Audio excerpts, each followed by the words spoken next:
The Princess and the Human, Chapter 32. Dawn had not yet come when Maida left her bed, donned the uniform that had become like a second shell to her, and made her way toward the Star Palace.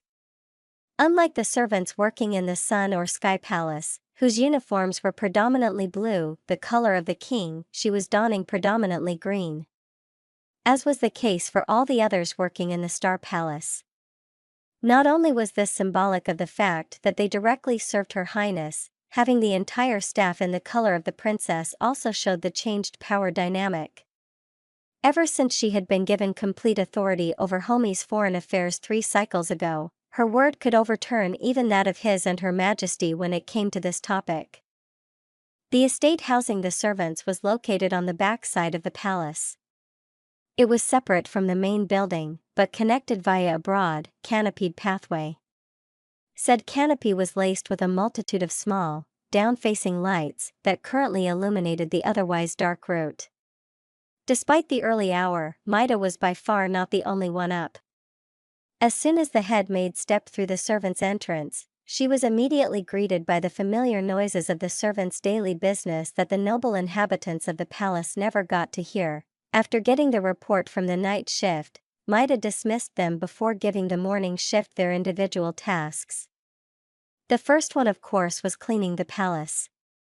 A delicate job since it needed to be done thoroughly so as to not embarrass Her Highness in front of her guests, quickly so they were done by the time everyone got up, and lastly quietly to not wake anyone up. The latter meant they couldn't use vacuum cleaners or robots since those made too much noise. That was not to say they didn't have those too, they just couldn't be used during the morning duties. And because of that, despite being head maid, Maida herself participated in this task as well. Joining the group that was tasked with the East Wing, she started to dust off the countless pieces of foreign art that decorated the hallways. Among them were paintings, sculptures, and statues from various otherworldly cultures which their planet had acquired, most of them being gifts from other members of the Alliance. As she passed a certain door, she halted for a moment. It was the door that led to Lady Nadine's chamber. Maida couldn't help but wonder, if the alien noblewoman could truly hear them breathe through the door, was there even a point in trying to be quiet? Then again, there was a difference between hearing something when it is quiet, and waking up from something. She sighed as she kept looking at the door. 8 days had passed since she had seen it open the last time. Normally, caring for Her Highness's guests was just another task, one of her many duties, nothing more. But with Nadine, things had grown to be different. Since the first day, the young noblewoman had acted in a way that was completely different from what one would expect. In fact, until she learned contrary, Maida was convinced she was a commoner. Since her arrival, she had treated the servants with respect, always asked and never ordered, struck conversations with them, and even went through the trouble of learning all their names. Therefore, ever since the situation had become what it was, she had wanted to help her. Not because was ordered to or because it was expected of her, but because she by now actually found herself caring for her. But she didn't know how. After the cleaning was done, a quick glance at the clock told Maida that there was only about 1 hour left until the princess would wake up, so it was due time for her next task. Stepping into the office area, she linked her datapad to the central network and took a look at the messages that had come in during the night. As always, they mostly consisted of companies requesting certain resources or products to be added to existing trade agreements. Ever since Lady Kikla had arrived, most of the requests were about the topic of titanium and that Her Highness should try to make a new deal regarding the metal. With a sigh, Maida quickly skimmed over everything before sorting the messages so that Princess Silvani would first see those that actually had some form of relevance. She encountered Her Highness on her way out, greeted her with a bow and informed her that today Riken would be the ones tasked with her direct attendance. Her next destination was the kitchen, but before that, she took a short detour to Vassar's office to see if he needed help with something. While the palace's steward hadn't put up any requests on the digital board, it wouldn't hurt to quickly ask him in person, just to make sure. Under Kabut's direction, The kitchen staff hurriedly prepared the food for the palace's employees, while the head chef himself was busy with the meals meant for the princess and her guests.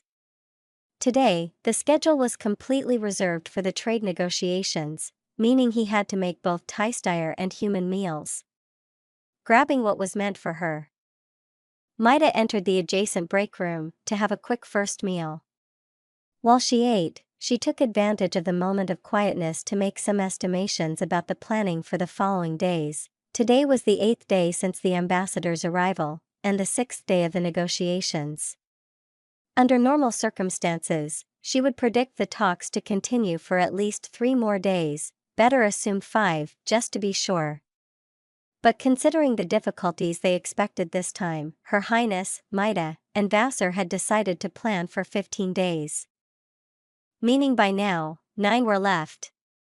They had already prepared everything for that time span, plus 4 days of buffer, safe for some ingredients that couldn't be stored that long. Should it seem like things would take longer than that, they would need to rely on Her Highness to make that call. Stuff acquirable on Homie was no problem, but not everything was. At the current time of the cycle, it would take a fast ship a bit over a day to reach the hyperlane entrance. There was a total of 3 other planets where they could purchase the stuff they might need and that had the according treaties in place. However, one of them was the Tystre's homeworld itself. A quick glance at her datapad proved her memory correct. They were too far away from their entry point to be an option. Depending on which of the others they'd choose, the jump itself would take about 1 more day.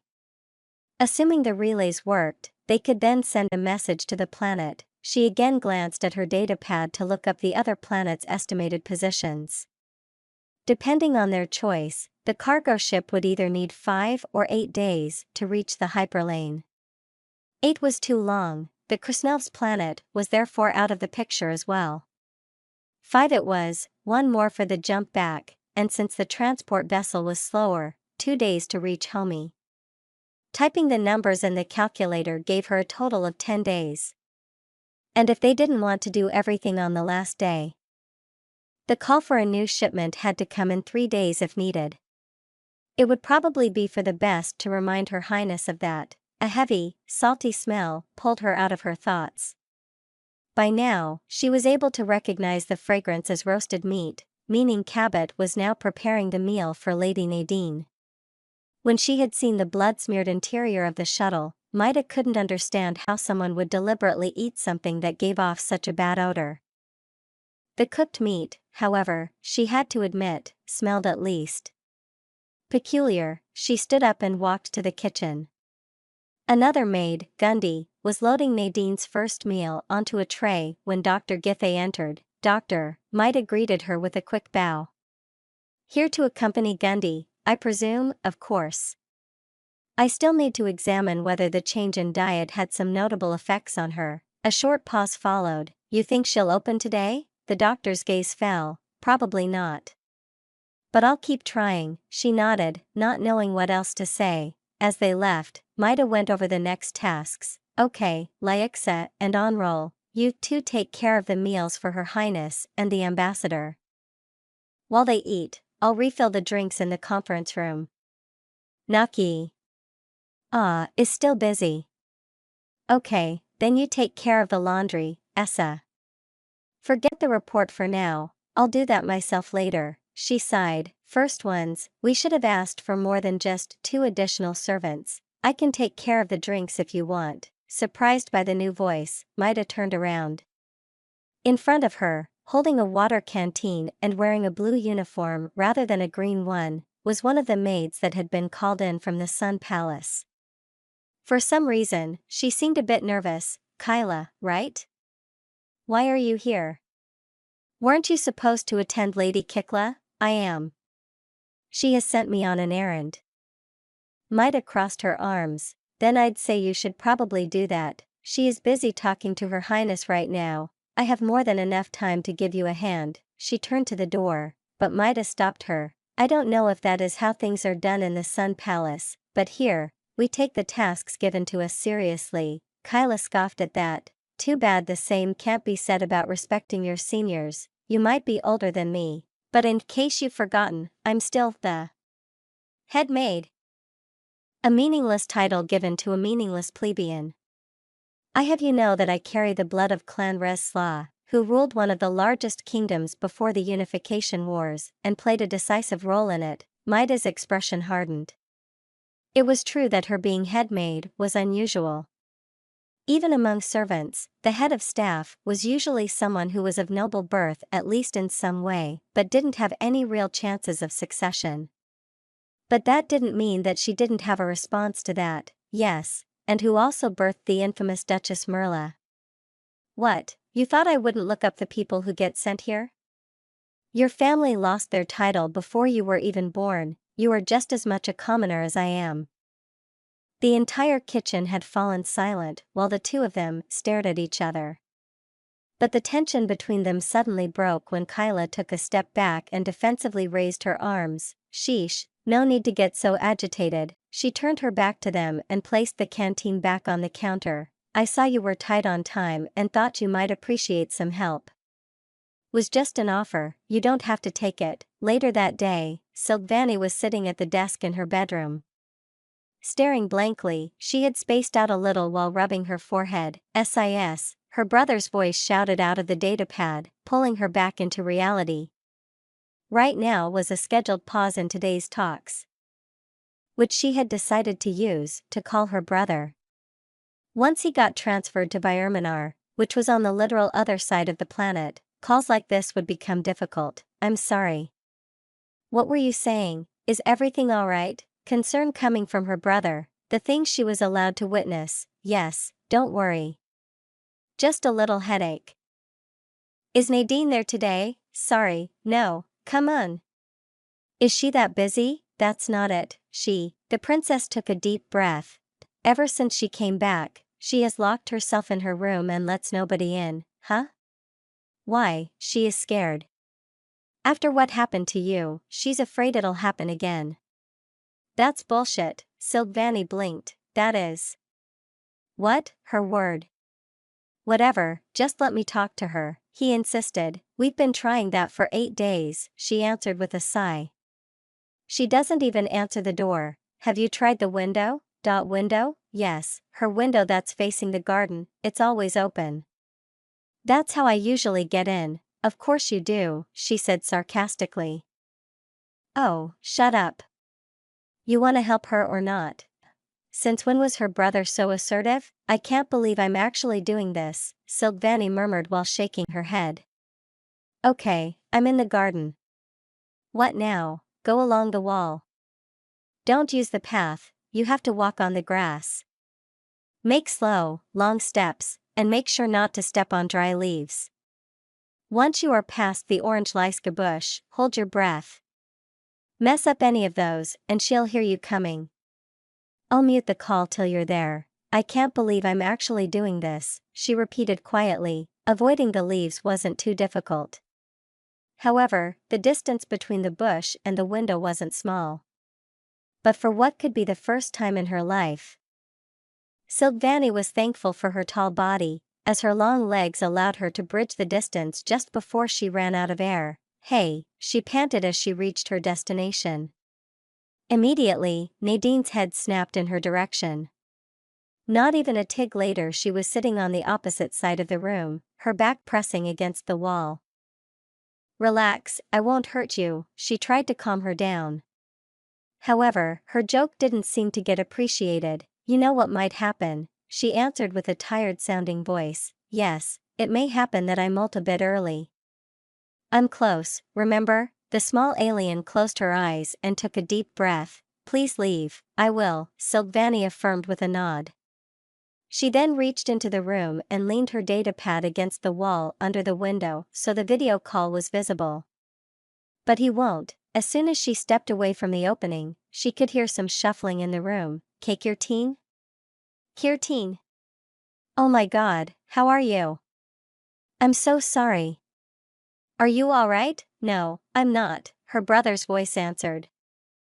"I'm bored. I wanted to speak with you all the time. Why didn't you let anyone in, But what happened to you, was an accident." And it only happened because I clung to you for multiple invests. Yet you act as if we'll fall over dead just because you touch us once, it can still happen again. My strength is also dash, well, then I guess you just have to be careful. I mean, be honest, how many people did you touch since you got here? Well, there was that one time with Lizo dash, and did anything happen to him? I think not, see?